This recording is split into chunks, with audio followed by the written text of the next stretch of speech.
Hello, friends. This is Jan Curcio, and welcome to part 3 of Noah and the Ark, in which we will be examining the curse of Canaan. So let's begin to read where we left off in chapter 8 of Genesis, verse 20, where it says, Then Noah built an altar to the Lord and took of every clean animal and of every clean bird and offered burnt offerings on the altar. And the Lord smelt a soothing aroma. This is the first mention in the Old Testament of it being said that God enjoyed the aroma of a burnt offering. Or perhaps this is an idiom for God taking pleasure in the sincere act of worship as demonstrated by Noah. Noah building an altar for sacrificial offerings to God marked the establishment of a covenant between God and Noah's descendants, even to the animals and to the world. And God said in verses 21 and 22, I will never again curse the ground for man's sake, although the imagination of man's heart is evil from his youth, nor will I again destroy every living thing as I have done. While the earth remains, seedtime and harvest, cold and heat, winter and summer, and day and night shall not cease. Even in the day of the Lord, when he destroys all that we have by fire, the seasons, day and night, and the weather remain for the renewing of the planet. The story of Noah continues into chapter 9, where it says, beginning in verse 1, So God blessed Noah and his sons and said to them, Be fruitful and multiply and fill the earth. And the fear of you and the dread of you shall be on every beast of the earth, on every bird of the air, on all that move on the earth, and on all the fish of the sea. They are given into your hand. Every moving thing that lives shall be food for you. I have given you all things, even as the green herbs. Notice here that there is no distinction made between clean and unclean animals humanity is to consume. Yet what Noah sent up to God in the burnt offerings were clean animals and birds. It would be many years later when Moses would distinguish between clean and unclean animals in the dietary regulations instituted for God's people in the wilderness period of Israel. Those restrictions are referred to as kashrut, with clean foods referred to as kasher or kosher, holy or set-apart food for God's holy or set-apart people. Yet there is one dietary regulation in the Noahic covenant regarding eating flesh, and that is found in verses 4 and 5, where it says, But you shall not eat flesh with its life, that is, its blood. Surely for your life blood I will demand a reckoning. From the hand of every beast I will require it, and from the hand of man. This command is explained in Leviticus 17, where it says, For the life of all flesh, its blood is its life. Therefore I say to the Israelite people, You shall not partake of the blood of any flesh, for the life of all flesh is in its blood. Anyone who partakes of it shall be cut off. Verses 13 and 14. Accordingly, animal flesh is drained of blood, soaked and salted before it is sold as kosher meat. And then God moves on from the issue of animal blood to the blood of man, stating in verses 5 and 6, From the hand of every man's brother I will require the life of man. Whoever sheds man's blood, by man his blood shall be shed, for in the image of God he made man. This appears to be harking back to the murder of Abel. And it is from the demand in verse 6 that judicial responsibility and capital punishment was delegated to man, even before the establishment of Mosaic law, wherein it warns in Leviticus 24:17, Whoever takes a human life shall surely be put to death. Also where it says at the end of verse 6, For in the image of God he made man, repeating what God said in Genesis 1, verse 27, and 5, verse 1, in Adam's genealogy. It indicates that this truth was central to the faith. So what does it mean that we should not take life or consume it because the life is in the blood? Well, drinking blood was normative in the cultures of the ancient Near East, as it is among pagans today who consume and bathe in it. So in the effort to create a nation for God, separateness had to be enforced, beginning with having respect for the blood, both human and animal. Shedding human blood was forbidden, whether in regard to murder or in ritualistic human sacrifice, practiced by Israel's neighbors. Israel was to be a peculiar people, distinguished for one by unique dietary habits that would disallow them from entering Gentile homes to break bread with them. They were to remain separate from all peoples. Separateness was the main reason foods were distinguished as clean or unclean. Some of the unclean flesh forbidden to Israel were unscaled fish, shellfish, pork, animals of prey, and those that did not chew the cud or have split hoofs. When the Israelites were about to enter the land of promise, Moses told them, "For you are a holy people to the Lord your God, and the Lord your God has chosen you to be a peculiar people to himself of all the nations on the face of the earth." Deuteronomy 14:2 from the Greek Septuagint. And what were these peculiar people consecrated for? They were to disseminate the revelation of the true God of creation and his law to all peoples in the world. And to do that, they had to remain holy, called out from the Gentiles and their religious practices. Also, there is the issue of hygiene in regard to eating blood, since it carries waste products, bacteria, and viruses that can pass from one person to another. Although the ancient Israelites wouldn't have known that, God certainly did. So although we might not be able to understand the prohibition against consuming a rare steak, we need to trust in God's wisdom. Recently, I was told about an article concerning the danger of eating rare beef, where it has been found that it increases the risk of Alzheimer's.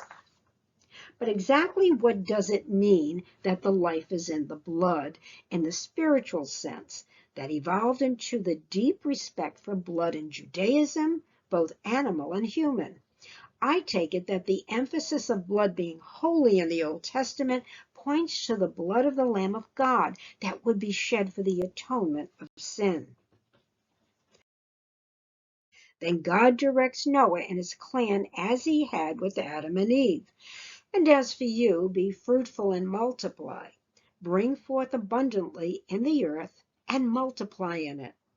Then God spoke to Noah and to his sons with him, saying, "And as for me, behold, I establish my covenant with you and with your descendants after you, and with every living creature that is with you, the birds, the cattle, and every beast of the earth with you, of all that go out of the ark, every beast of the earth.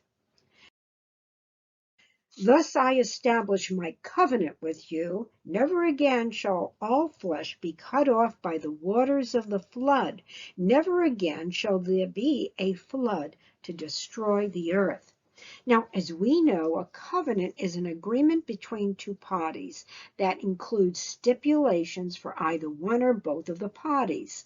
In the Noah covenant, God takes the greatest stipulation on himself, that he would not destroy the world again with flood. In this frame are the five main covenants of the Old Testament, beginning with the Noah covenant, sealed with the sign of the rainbow, the Abrahamic covenant, sealed with circumcision, the Mosaic covenant, sealed with the Sabbath, the Davidic covenant, sealed with the enthronement of Christ, and the new covenant of Jeremiah 31:31, sealed in the bread and wine of the Lord's Supper. And in verse 18 of chapter 9, Noah's sons are named again. Now the sons of Noah who went out of the ark were Shem, Ham, and Japheth. And Ham was the father of Canaan. And if you will notice, the name of Ham's son, Canaan, is added. In verse 19 it says, "These three were the sons of Noah, and from these the whole world was populated." And it is here that we learn that mankind descended from Noah's three sons. Now, up to this point, Noah is portrayed as the hero of the flood, righteous and obedient to God's commands to build the ark and manage the animals, not to mention the enduring year on the floodwaters of the earth. But that all quickly degenerates when we are told in verse 20, "And Noah began to be a farmer, and he planted a vineyard. Then he drank of the wine and was drunk, and became uncovered in his tent." We are not told here if Noah had gotten drunk just this one time, or if he regularly had. Whatever the case, an issue is made of his drunkenness, perhaps to explain how things went so terribly wrong. And in verse 22 it goes on to say, "And Ham, the father of Canaan, saw the nakedness of his father, and told his two brothers outside." Unfortunately, we can't hear the tone of that conversation, whether it was in concern or mocking. And again, Canaan is mentioned as Ham's son. And in verse 23 it goes on to say, "But Shem and Japheth took a garment, laid it on both their shoulders, and went backward and covered the nakedness of their father. Their faces were turned away," or turned backwards, "and they did not see their father's nakedness." So Noah awoke from his wine and knew what his younger son had done to him. Then he said, "Cursed be Canaan, a servant of servants. He shall be to his brethren." Now, whatever Ham had done, it had to be quite heinous based on Noah's extreme reaction to it. So the question raised are, what had Ham actually done, and why was his son cursed instead of him? Now, this has been debated by Jewish and Christian theologians over the century, with four main conclusions drawn.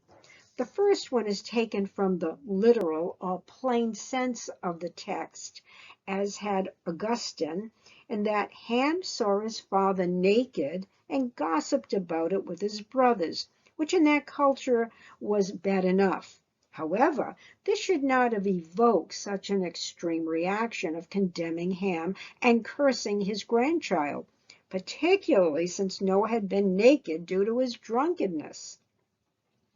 Then there are the more radical views from the ancient Jewish rabbis who recognize that there is more to the story than is divulged. So in order to understand what all had happened, we're going to look beyond the face value of the text for just a moment. And I apologize to those of you who are sensitive, but these have to be considered. And they are, 1, Ham had sex with Noah's wife, whether she was his mother or stepmother. 2, Ham castrated his father. Or 3, Ham raped his father. So where it says that Ham saw the nakedness of his father, it needs to be considered that seeing or uncovering one's nakedness in that culture means something other than simply being undressed. A word study of nakedness, as is used in Genesis 8, elva in Hebrew, reveals that it means much more than being undressed or exposed. Elva is a euphemism for indecent behavior, as mentioned in Deuteronomy 24:1, where a husband is allowed to divorce his wife for elva, uncleanness, or sexual immorality. And in support of that, we find a similar phrase in Leviticus 20:11 in regard to sexual immorality, where it says, "The man who lies with his father's wife has uncovered his father's nakedness. Both of them shall surely be put to death." And it goes on to say that sex with one's sister, aunt, or sister-in-law is uncovering their nakedness, which turns out to be an Hebraic idiom for sexual relations. The prophet Ezekiel rebuked the Jews for uncovering their father's nakedness, most likely speaking of mother and son incest, Ezekiel 22:10. By the way, there is an opposite Hebraic idiom to cover over one's nakedness, which means to be properly engaged in marriage, as when Boaz covered Ruth with his robe after she availed herself to him to be his wife. If this problem had not been a problem in ancient Israel, there wouldn't have been a prohibition for it. In Leviticus 18:7 it says, "The nakedness of your father or the nakedness of your mother you shall not uncover. She is your mother. You shall not uncover her nakedness." Sadly, this is a problem in our own nation today with thousands of reports of mother-son incest each year. In 2013, for instance, Michigan Child Welfare dealt with over 11,000 cases of mother-son incest. Now, to be innocently undressed, the Hebrew adverb arom is used, as in the case of Job, who said, "Naked I came from my mother's womb, and naked shall I return there." Being naked in this sense is used 26 times in the Old Testament, using not only arom, but erom or para. And so it is to ask, why would the writer or editors of Genesis 9 not have been more explicit? Now, it has been taken by both Jewish and Christian scholars that the scanty details of what actually happened was meant to preserve Noah's righteous persona. Taking the account at face value, Noah's only offense was that he got drunk. Yet the repercussions of getting drunk can be devastating, as they were with Noah and his family and all generations thereafter. Whatever happened as a result of Noah's drunkenness, we certainly wouldn't want to read about that happening to our President Washington, for instance. We love our heroes, making them bigger than life. And we need our heroes so that our children will have great men and women to look up to. This was the case with the chroniclers' accounts of David, where his failings were omitted or whitewashed, unlike the author of Kings, who wrote of the Bathsheba debacle and David's other offenses. The chronicler made even the most wicked King Manasseh look not so bad. Why had he done that? Well, Chronicles was written at a time when the Jews had returned from exile and were rebuilding the temple and the city, when they needed heroes from their past to inspire them on to greatness. Now, getting back to Ham's sin, if the theory that he had sex with Noah's wife is correct, which most scholars support today, it is to ask, why would he have done such a thing? Well, in the ancient Near East, having sex with the wife or concubine of one's father was often done to usurp his position of authority. This was the case with David's son Absalom, who had sex with his father's concubines on the roof of the palace harem for all of Israel to witness, to announce his takeover of the monarchy, 2 Samuel 16:22. And before him was Jacob's son Reuben, who had relations with his father's concubine Bilhah, in order to take over as the chieftain of the clan.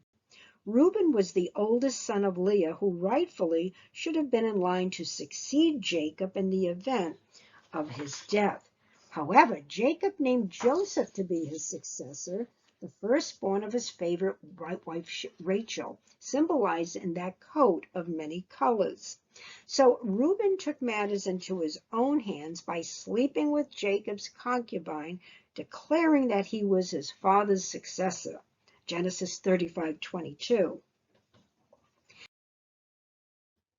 Evidence of Ham's attempt to usurp Noah's position of authority might be in his telling Shem and Japheth what had happened, as an announcement that he was in authority.